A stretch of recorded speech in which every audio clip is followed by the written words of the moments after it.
అట్లా ఒక్క నిమిషం.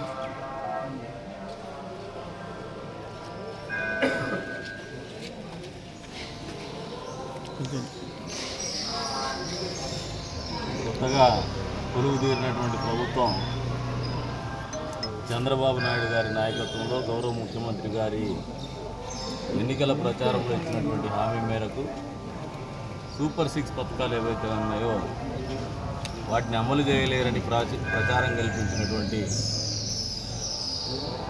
భావదరిద్రులకందరికీ కూడా ఇది ఒక సమాధానం.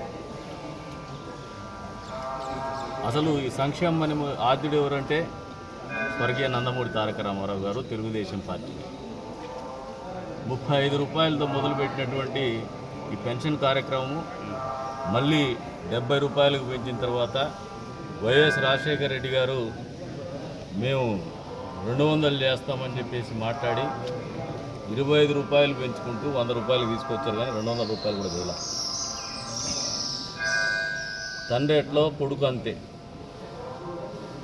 3000 రూపాయలు పెన్షన్ ఇస్తా అని చెప్పేసి మాట్లాడినటువంటి జగన్మోహన్ రెడ్డి గారు 5 సంవత్సరాల కాలం పాటు పెంచుకుంటూనే పోతూ 2000 పెన్షన్ని 3000 చేయడానికి ముక్కి మూలిగి 5 సంవత్సరాలు చేశారు. అదే చంద్రబాబు నాయుడు గారు గత ప్రభుత్వంలో కూడా ఏదైతే 1000 రూపాయల పెన్షన్ ఉందో 2000 రూపాయలు చేశారు. ఒక్కసారిగానే చేశారు.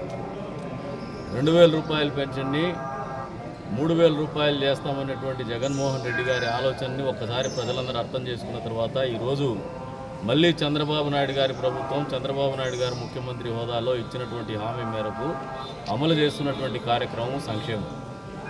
ఈ రోజున ఈ సంక్షేమం అనేది గతంలో జగన్మోహన్ రెడ్డి మాదిరి కాకుండా చంద్రబాబు నాయుడు గారు ఏ రకంగా వ్యవహరిస్తారో ఆ వ్యవహార శైలికి అనుగుణంగానే ఇచ్చినటువంటి హామీని నెరవేరుస్తూ అవ్వాతాతల జీవితాల్లో మార్పు రావాలా, వాళ్ళ జీవితాల్లో సంతోషాన్ని నింపాలా, అదే రకంగా అంగవైకల్యం పూర్తి స్థాయిలో అంగవైకల్యం ఉన్నటువంటి వాళ్ళ జీవితాల్లో కూడా ఒక నమ్మకాన్ని నింపాలా, సామాజిక భద్రత కల్పించాలనే ఆలోచనతో ఈ రోజున 3000 రూపాయల పెన్షన్ని 4000 రూపాయలు చేస్తూ, అదే రకంగా ఆ రోజు నుంచి కూడా 1000 రూపాయలు ఈ 3000 ఇస్తుంది ప్రభుత్వం, 1000 రూపాయలు బకాయి కింద చూస్తున్నాం, మా ప్రభుత్వం వస్తే ఆ 3000 కలిపి 7000 రూపాయలు ఇస్తామని చెప్పినటువంటి మాట మేరకు 7000 రూపాయలు అక్షరాల 7000 రూపాయలు మొదటి నెలలో 1వ తారీఖున వాళ్ళ ఇంటి దగ్గరికే పోయేసి పెన్షన్ ఇస్తున్నటువంటి ఈ కార్యక్రమం అనేది చరిత్రలో నిలవబోతోంది. అందులో ఒక ముఖ్యమంత్రి, సాక్షాత్తు ఒక ముఖ్యమంత్రి హోదాలో ఒక సామాన్యుడి ఇంటి దగ్గరికి పోయేసి 7000 రూపాయలు పెన్షన్ ఇస్తే వాళ్ళ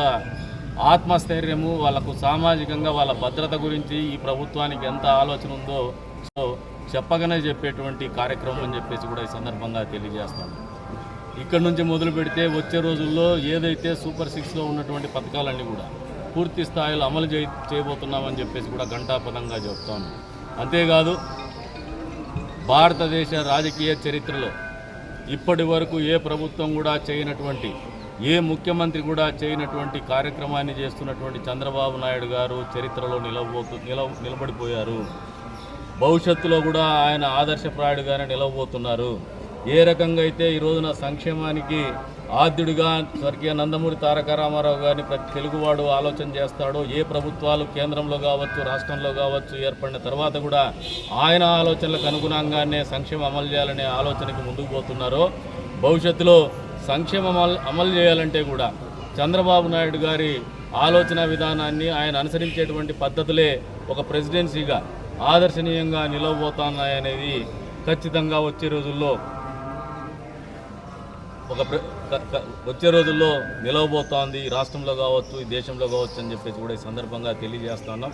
అంతేకాదు ఈ రోజున ఎవరైతే వాళ్ళ ఇళ్ళ దగ్గరికి వచ్చి చేస్తామో భవిష్యత్తులో కూడా ఇది కొనసాగిస్తాం. రాజకీయ లాభాపేక్షతో చంద్రబాబు నాయుడు గారు వస్తే పెన్షన్లు ఆపేస్తారు, చంద్రబాబు నాయుడు గారు వస్తే మీ ఇళ్ళ దగ్గరికి వచ్చి పెన్షన్లు ఇవ్వరు అని దుష్ప్రచారం చేసినటువంటి వాళ్ళకి చెంపపెట్టు లాంటి సమాధానం మేము చెప్తున్నాం. వచ్చే రోజుల్లో గత ఎన్నికల్లో మీరు చేసినటువంటి దుష్ప్రచారాలు రాష్ట్రంలో కావచ్చు, స్థానికంగా ఈ నియోజకవర్గంలో కావచ్చు, మీరు చేసినటువంటి దుష్ప్రచారాలని తిప్పికొట్టేటువంటి కార్యక్రమాలే ఉండబోతున్నాయి. ఈ నియోజకవర్గం నుంచి మొదలు పెడితే రాష్ట్ర స్థాయి వరకు కూడా అని చెప్పేసి జగన్మోహన్ రెడ్డి అండ్ కంపెనీకి కూడా మేము ఈ సందర్భంగా తెలియజెప్తున్నాం. అభివృద్ధి సంక్షేమం అనేది నినాదంగా ముందుకు పోతున్నటువంటి ప్రభుత్వం. చంద్రబాబు నాయుడు గారి ఆలోచన ఎప్పుడు కూడా ఈ తెలుగు జాతి ప్రపంచ పటంలోనే మొదటి స్థానంలో ఉండల్లా తెలుగు జాతి అనే ఆలోచనతో ప్రతి కార్యక్రమం కూడా ఆలోచన చేస్తారు, ఆయన రూపకల్పన చేస్తారు. ఆ దిశగానే మేమందరం కూడా ఆయన ఇచ్చేటువంటి స్ఫూర్తితో, ఆయన ఆశయంతో, ఆయన సంకల్పంతో ఏదైతే ముందుకు పోతున్నారో వాటన్నిటిని కూడా ఈ ప్రభుత్వం కొనసాగించబోతోందని చెప్పేసి కూడా ఈ సందర్భంగా తెలియజేస్తాను. అంతేకాకుండా ఈ రోజునే మున్సిపాలిటీలో కూడా మాకు ఎక్సెప్షో సభ్యునిగా ప్రమాణ స్వీకారం ఉంది 11:30. ఈ రోజున మున్సిపాలిటీలో ఉన్నటువంటి ప్రజలు కూడా విజ్ఞప్తి చేస్తాం. దుష్ప్రచారాలు చేసుకుంటూ మత విద్వేషాలు రెచ్చగొట్టుకొని మతాన్ని అడ్డు పెట్టుకొని రాజకీయ లాభాపేక్ష చేసుకోవాలనుకున్నటువంటి వ్యక్తులు ఉన్నారు. ఈ రోజున వాళ్ళకి పెద్ద ఎత్తున ఈ నియోజకవర్గ ప్రజలు బుద్ధి చెప్పినారు.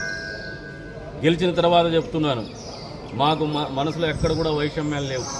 అందరూ మా వాళ్ళే, అందరి మంచి కోరేటువంటి వాళ్ళమే. ఈ నియోజకవర్గము, ఈ మున్సిపాలిటీ అభివృద్ధి కోరేటువంటి వాళ్ళమే. ఈ మున్సిపాలిటీని అభివృద్ధిలో మొదటి స్థానంలో నిలపాలనే ఒక పట్టుదలతో, సంకల్పంతో ముందుకు పోతాం. అందరూ కూడా ఆలోచన చేసుకోండి. గతంలో ఏదైతే